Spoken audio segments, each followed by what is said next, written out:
Now, the rest of the story. Jerusalem is a city on a hill. In the Bible, there are references to going up toward Jerusalem. That would be from any direction. Traveling there from anywhere, the journey is an ascending one. In the Gospel of Luke, it's recorded that after Jesus had said this, he went on ahead, going up to Jerusalem. Theologians refer to it as Jesus' triumphal entry. Every Sunday school student has a picture of it in his mind, and yet not everything Jesus himself saw that day and that night is mentioned in the Bible. It's about to be mentioned here, for this is the rest of the story. There are 400 silent years between the Old Testament and the New. Most of the little we know of this period we glean from the writings of the Maccabees. Alexander's world was falling apart. Tiny Israel, in the crossfire between Egypt and Syria, was herself divided. And out of this conflict arose a Syrian leader named Antiochus Epiphanes. He was militarily successful, that is, against Egypt, but he was threatened by Rome. And angry that some Jews had opposed him, Antiochus went up to Jerusalem. He had a statue of Syria's deity, Zeus Olympus, carried into the Jewish temple, where he demanded that Jews worship his God. And tens of thousands who refused were killed.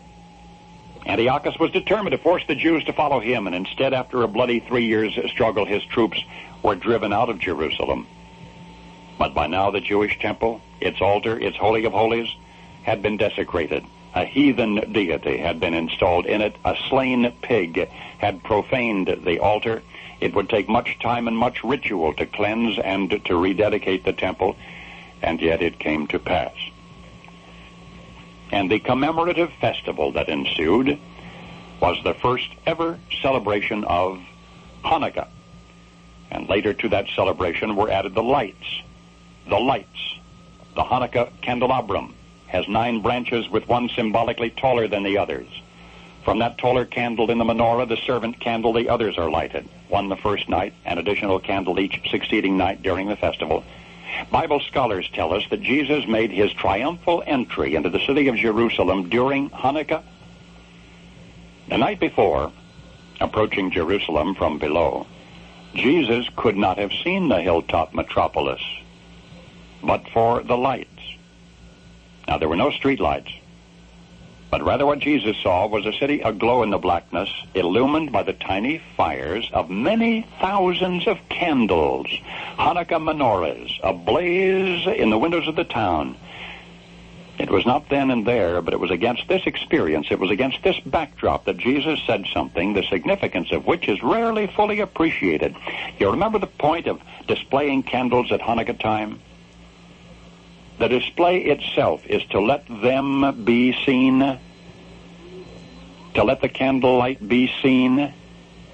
Remember also the portrait of a city on a hill, shining in the dead of night, bathed in spectral light. Remember this context when next you hear or read the words of Christ himself, when he said, "I am the light of the world." Now, you've always known that phrase. Maybe until now you haven't known the rest of the story.